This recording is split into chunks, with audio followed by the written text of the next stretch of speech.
I mean, if you could just talk about York Street, but I'll tell you what you might include. If you would remember who was there, what were the businesses that were there, whether people congregated there, young people, old people, were there card games, what did people do there? We're just interested in trying to get a sense of what this York Street looked like and what the atmosphere was and the time period. I don't know if we're talking about this. Be the 1960, okay. That era, and prior. Do you want me to go ahead? My name is Shannon Shapiro, born and raised in Hamilton. Our family came to Hamilton. My father arrived here in 1904 from Russia. My mother's parents arrived in 1880 and settled in Buffalo, New York, where my father met my mother, and consequently moved to Hamilton, where our family was. They were brought over by an uncle, David Pearlstein, who had a factory in Brantford, Ontario, manufacturing cigars, and he brought them in as cheap labor. And after a year or two, of course, they got out and went on their own. We lived on Cannon Street West, which is a predominantly Jewish neighborhood, and our neighbors on either side were the Rosenshines and the Shermans and the Richters and the Hoffmans. And we grew up with these kids and lived in that area and went to Talmud Torah in that area. And of course, all the Jewish people of that period shopped on York Street, because that was where the commercial business was, the grocery stores, the butcher shops, and the stories, and the Parrots Hebrew School, and the Talmud Torah, and we're all in that area.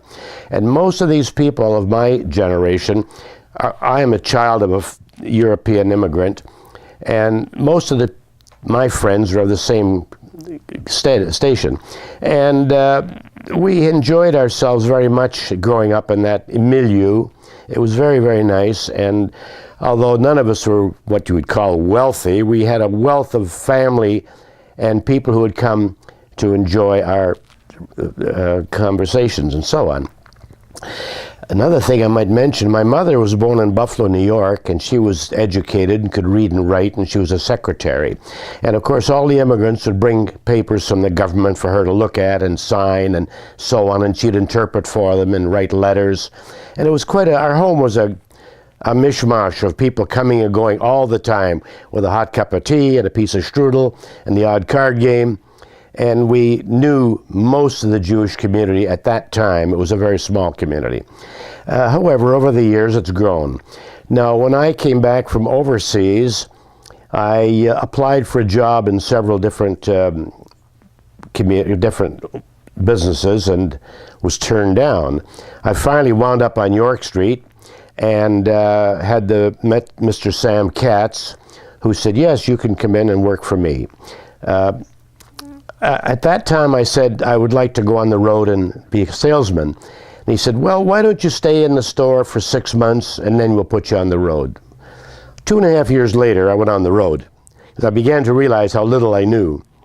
And during that period, I met many, many people who were in business on York Street. The butchers and the shoemakers and the carpenters and the peddlers, and they all came to York Street. And everybody shopped at the Jewish merchants. Mr. Yaffe had a grocery store, and Mrs. Spector and Mrs. Rosenberg. They all had stores on York Street. And of course, Gelber the butcher was there, and the Leichters were there, and several others. And my mother shopped in the Jewish merchants. She felt comfortable there, and and it became a social thing as well, because we'd go on a Saturday night to the butcher shops, and you meet all your friends there, and it was very interesting to hear the stories and the dialects and how it was in the Haim and so on. And I just absorbed this stuff and loved it. Consequently, I became interested in genealogy at the same time, and I belonged to the Hamilton Genealogy Society, the Jewish Genealogy Society, and we traced our family back to Podolsk, Gdaberna in Russia, which is south of Kiev, where my grandfather was born and our family came from. And we go back I traced our family back to 1857, as far back as I could go. And I have a build-up here of family, and we have on our list over 500 names of Shapiros. I didn't realize we're such a huge family, and we have cousins in India, in Florence, Italy. I just learned we have a cousin there in business. And we have cousins in England and cousins all over the place. Wow. And recently a cousin of mine from Vancouver visited my father's hometown in Russia. However, the population was 15,000, of which 6,000 were Jews. Today there are zilch, none. Sure. No, that world has changed a lot. Yes. I wanted to ask you if there were Jewish merchants on York Street. I understand that. Were there fruit stores? Was there one butcher? Did anyone ever think of having a delicatessen in Hamilton? Oh, yes, there were several delicatessens. Boleslavsky's, of course, being the most popular. And there was Bill Cohn and Al Sachs who had a delicatessen. Mrs. Platt had a delicatessen. Mrs. Zucker had a delicatessen. Mrs. Lax had a delicatessen.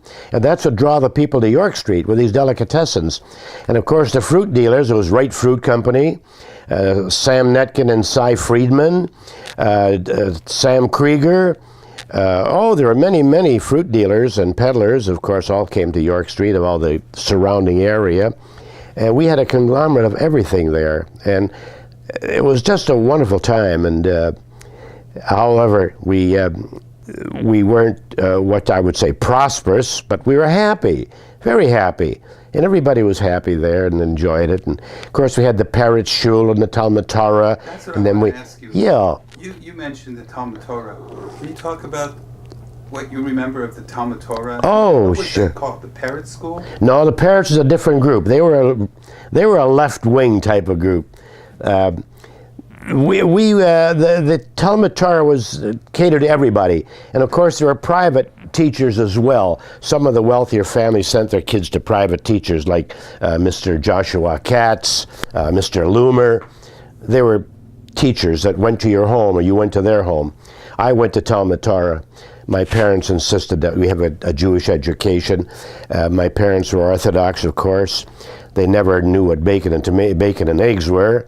Never been to a Chinese restaurant. That was a no-no. We were raised Orthodox, which I find is quite comfortable for me. And yes, there were many, many people on York Street in business, and grocery stores, and butcher shops, and vegetables, and clothing stores, and cap manufacturers, and second-hand stores, dozens of second-hand stores, and used furniture stores. My late Uncle Charlie had a used furniture store on York Street, which I learned through my research. It was very interesting times. Can you talk about what you learned in Talmud Torah? Well, it was a basic Hebrew school. You learned the Aleph Beis. We learned to sing. We learned how to sing Hatikvah. And by the way, the song Hatikvah was written by a fellow by the name of Shapiro. I'm not sure if he's a relative or not, but it's worthwhile researching out. Really? But I didn't know that. yes, Hatikvah was written by a fellow named Shapiro. But Talmud Torah was a Hebrew school. Sophie Croach was one of my teachers, and Joshua Katz was another teacher. And I went to Hebrew school until I was bar mitzvahed. Now, I was bar mitzvahed at the old Beth Jacob Synagogue up on Hunter Street many years ago. Do you remember any of the kids who went to school with you? And remember them all, sure. The Shermans, the Waxmans, the Richters, the Hoffmans, they are all in the same class. And there's a picture of the Hebrew school in one of the Hamilton magazines, and they're all lined up there with all the kids, and the Yaffes, and the Cohens, and the Hoffmans, and the, oh God, I could go on and on with names. A lot of these old families, unfortunately, are no longer around. When I go up to the cemetery to visit my parents' graves, and I look at some of the headstones and see the names, and I can remember as a child, they were families, but those families are all gone now, and there's nobody, very few left in the old school. But it's interesting to delve back into the history of the Jewish community of Hamilton. Was the community a really nice place in which to grow up? I would say yes. I would say yes. We had our characters. We had our, the real offbeat type of people. We had lots of business people, many business people, and we all knew each other, and we all get to... As a matter of fact, I belong to a group right now. There are 8 retired Jewish businessmen, and we get together every Friday and have lunch at 1 o'clock at a different restaurant. And we're called the Romeos, retired old men eating out. And these are all Jewish fellas, and we talk about stories that happened years ago on King Street, on York Street, on Bay Street, and it was a wonderful time. We have a wonderful time. As a matter of fact, one of the fellas suggested that we put this on tape. Who were the guys? Pardon? Who were the guys? Oh, Wilf Jarofsky, Sonny Eisenberg, Leslie Rolfe, Gabriel Jeremias, and the late Harry Laskin, of course, and the late Mel Delberg, who are members of our group. And they're unfortunately gone. But we still carry on, and we have a few new people want to join our group. And the stories that bounce back and forth are phenomenal. It's something we should have recorded, really, for posterity. Who would be a good example of a character? You mentioned that there were some characters. Is there? Well, the one I can recall would be maybe Joe Cohen. He was a baseball nut, and he knew more about baseball than anybody else. He once tried out for a major league, but he was cut because it was he couldn't play ball on the Jewish holidays, you know, and that one of those things that anti-Semitism was a little bit rampant in those days. But however, we managed to survive. Sure. I'm glad we did. Sure. We've come a long way, and I sometimes reflect back and I say, if my parents could come back today and see the standard of living that I live at today is beyond their comprehension, they wouldn't believe it. That this was, who lives like this? Millionaires. I'm no millionaire, but I enjoy what I do have, and I was in the antique business for many years, and I've acquired a few antiques, and I like paintings and art and history and biographies. That's my thing. It's reflected in my home here, I think. You might say. Can you Yes. talk about Jewish institutions? Like, I know there was a JCC on John Street. Oh yes, that was the original. Well, the original was on Vine Street. And my oldest brother was married in that particular building. It was right next door to the Talmud Torah. And when the community became a little more wealthier, they moved to John Street, opposite the Goldblatt's home. And that was very interesting. And then later on, they moved up to Delaware Avenue, and consequently to the JCC and Lions Club Road today. Do you remember the John Street JCC? Can you talk a bit about it? Well, those are my growing up years, and I was in high school at the time, I guess. I used to go there and play basketball and a little bit of floor hockey. And the same kids that I grew up with were the kids who attended that particular place.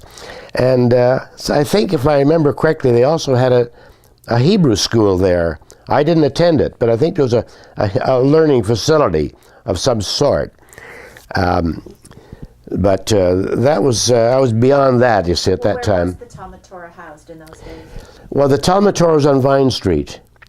It's still there. It's a private home today, but they had several rooms and different classes, and I had a Miss Siegel. She was the secretary, and I think my father spent, I think it was 25 cents a week I used to have to take every Sunday morning to pay for my lessons. Believe it or not, 25 cents a week, which sounds ridiculous, but in those days we didn't have any money, so it was a lot of money.